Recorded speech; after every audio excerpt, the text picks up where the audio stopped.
Modi strategy, ideology ఎవరికి అర్థం కాదు. ఇంకొక చెప్పాలంటే ఈ ప్రాంతీయ పార్టీ వాళ్ళు భయపడిపోతున్నారు మోదీకి, గజగజలాడిపోతున్నారు. ఎందుకంటే జమ్మూ కాశ్మీర్లోనే 370 రద్దుతో ఓట్లు రావు అనుకున్నారు, 26 స్థానాలు వచ్చాయి. హర్యానా కాంగ్రెస్ పరం అయిపోతుందన్నారు, కానీ బీజేపీ లాస్ట్లో మొత్తం తిప్పేసింది తన వైపుకి. అది కూడా కాంగ్రెస్ చేసినటువంటి తప్పిదమే. అలాగే మహారాష్ట్రలో కొన్ని అంతర్గత సమస్యలు ఉన్నా సరే వాటిని పరిష్కరించి గెలిచిన తర్వాత ఆ సమస్యలు చూసుకున్నారు.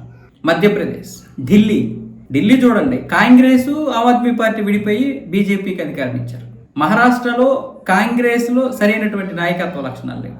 హర్యానాలో కాంగ్రెస్ చేసినటువంటి తప్పిదాలు, జాట్లని ఆ రాష్ట్ర జనాభాలో 26-27% ఉన్నటువంటి జాట్లను పట్టుకొని వాళ్ళకే న్యాయం చేస్తామని రాహుల్ గాంధీ అన్నాడు తప్ప మిగతా ఏ ఒక్క విషయం గురించి పట్టించుకోలేదు. అక్కడే తిప్పేసింది బీజేపీ. ఎందుకంటే 10 సంవత్సరాలుగా పరిపాలిస్తున్నటువంటి బీజేపీ అక్కడ పోవాలి. కాంగ్రెస్కి మంచి బజ్జు లేకపోయినా బీజేపీ మీద వ్యతిరేకత ఉంది, ఆ రాష్ట్రం పోతుందని బీజేపీ కూడా అనుకుంది. కానీ రాహుల్ గాంధీ దయ వల్ల అక్కడ కూడా హర్యానా గెలవడం జరిగింది. అప్పుడే ఈ కాంగ్రెస్లో ఉన్న కూటమి ఏదైతే ఉన్నాయో అందరూ రాహుల్ గాంధీ మీద నమ్మకం పోయిందని చెప్పారు. మహారాష్ట్ర ఓడిపోయిన తర్వాత ఇంకా ఇండి కూటమి ముక్కలైపోయింది. ఆ విధంగానే ఢిల్లీలో మంచిగా గెలవలసినటువంటి ఇది కూడా, ఢిల్లీలో కూడా కనీసం మంచి ప్రభావమైన చూపించాల్సినటువంటి పరిస్థితుల్లో కాంగ్రెస్ ఆమ్ ఆద్మీ పార్టీ విడిపోయాయి. ఎందుకు? హర్యానాలో సీట్లు సర్దుబాటు అవ్వలేదు కాబట్టి. ఇలాంటి పార్టీలు మొత్తానికి బీజేపీ యొక్క స్ట్రాటజీ ఎవరికి అర్థం కాలేదు. వీళ్ళ తప్పిదాలు, బీజేపీ స్ట్రాటజీ. చాలా మంది ఈవీఎంల ద్వారా గెలుస్తుంది పార్టీ అంటున్నారు, బీజేపీ ఇలా చేస్తుంది కాబట్టి ఇన్నిసార్లు వచ్చిందని. కానీ వాళ్ళకి తెలుసు ఎన్నోసార్లు వాళ్ళు కూడా ఈవీఎంల ద్వారా కదా గెలిచారు, అది ఈ రోజు వచ్చిన ఈవీఎంలు కాదు కదా. కాకపోతే ఏదో ఒకటి విమర్శించాలి కాబట్టి ఇప్పుడు ఈ విధంగా వరుసగా గెలిస్తే ఈవీఎంలు మ్యానిపులేట్ చేస్తుంటారులే అనుకోవచ్చు. ప్రజలు కూడా ఆ విధంగానే కొంతమంది నమ్ముతున్నారు కూడా. వాళ్ళు గెలిచినప్పుడు మాత్రం ఈవీఎంలు కాదా, వాళ్ళు ఓడిపోతే ఈవీఎంల ద్వారా బీజేపీ గెలిచినట్టు, వాళ్ళు గెలిస్తేనేమో వచ్చేసి వాళ్ళు మంచిగా పనులు చేస్తున్నట్టు, బీజేపీ పనులు చేయనట్టు, బీజేపీని ఎవరు నమ్మనట్టు. బీజేపీ గెలిస్తే మాత్రం ఈవీఎంల ద్వారా గెలిచినట్టు. అది వాళ్ళకి తెలియదా ఆ మాత్రం విమర్శ? వాళ్ళు కూడా మదన పడుతున్నారు. అదే పేరుకే బయటికి చెబుతున్నాం కానీ లోపల మాత్రం మన యొక్క పార్టీ వ్యవస్థ, పార్టీగతంగా, వ్యవస్థాగతంగా, పాలనాపరంగా అన్ని విధాలుగా మనలో మైనస్లు ఉన్నాయని వాళ్ళకి తెలుసు. అందుకని ఇప్పుడు మోడీ రేపు రాబోయే ఎన్నికలు ఏవైతే ఉన్నాయో, ఇప్పుడు బీహార్ పర్వాలేదు, బీహార్లో అంటే జట్టు కట్టేశారు, జేడీయూతో ఎప్పటి నుంచో జట్టు ఉంది. కాంగ్రెస్ పరిస్థితి అక్కడ ఎలాగో బలహీనంగానే ఉంది.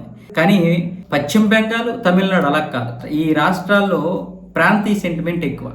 ఇక్కడ బీజేపీని కానీ కాంగ్రెస్ కానీ పెద్ద నమ్మరు. అక్కడ లోకల్గా ఉన్నటువంటి స్థానిక నాయకులను మాత్రమే అక్కడికి ప్రాధాన్యత ఉంటుంది. అందుకే మమతాకి అక్కడ గట్టి పట్టు. ఇటువైపు తమిళనాడు, స్టాలిన్కి మంచి పట్టు. ఎందుకంటే సెంటిమెంట్ అంతే. వాళ్ళు బయట ఢిల్లీ లాంటి నాయకులకి ఓట్లు వేయరాలు తమిళనాడు.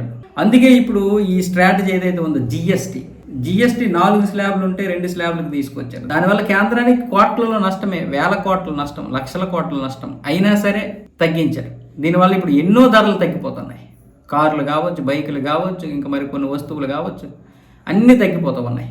అలాగే యూపీఐ కూడా ఇప్పుడు 1,00,000 వరకు ఉన్నటువంటి లిమిట్ని 10 లక్షల వరకు పెంచాడు. అంటే కస్టమర్ టు మర్చెంట్, లేదా మర్చెంట్ టు కస్టమర్ అన్న ఏదో ఉంది కదా, అంటే పర్సన్ టు పర్సన్ కాకుండా పర్సన్ టు మర్చెంట్ అన్న విధంగా 10 లక్షల వరకు మనం పెట్టుకోవచ్చు. ఇంక బ్యాంక్కి వెళ్ళాల్సిన పని లేదు.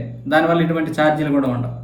దీంతో పాటు మరికొన్ని సంస్కరణలు, ముఖ్యంగా తమిళనాడు, పశ్చిమ బెంగాల్ లాంటి రాష్ట్రాలని కొట్టాలంటే ఇప్పుడు స్థానికంగా కూడా ఒక మంచి పట్టు సంపాదించారు. కేవలం హిందుత్వం అనే కాదు, అక్కడ పశ్చిమ బెంగాల్ ముఖ్యమంత్రి భయపడిపోతుంది, ఇటు స్టాలిన్ భయపడిపోతున్నాడు. ఎందుకంటే ఇప్పుడు మోడీ స్ట్రాటజీ అర్థం కావట్లేదు. ఓడిపోవలసినటువంటి హర్యానా గెలిచారు, ఓడిపోవలసినటువంటి మహారాష్ట్ర గెలిచారు. అసలు సీట్లే వస్తాయో రావో తెలియదు అన్నటువంటి జమ్మూ కాశ్మీర్లో 29 వచ్చాయి. ఎందుకంటే అక్కడ 370 అమలు చేస్తే ఒక ముస్లిమ్స్ అందరూ కూడా కోపంగా ఉన్నారేమో అనుకున్నారు, కానీ అక్కడ కోపంగా లేరు. వాళ్ళు మంచిగా బీజేపీకి సీట్లు ఇచ్చారు. కాబట్టి ఖచ్చితంగా ఈసారి ఏదో ఎటువంటి ప్లాన్తో వస్తుందో తెలియదు అంటూ ఇప్పుడు స్టాలిన్ వీళ్ళందరూ భయపడిపోతున్నారు.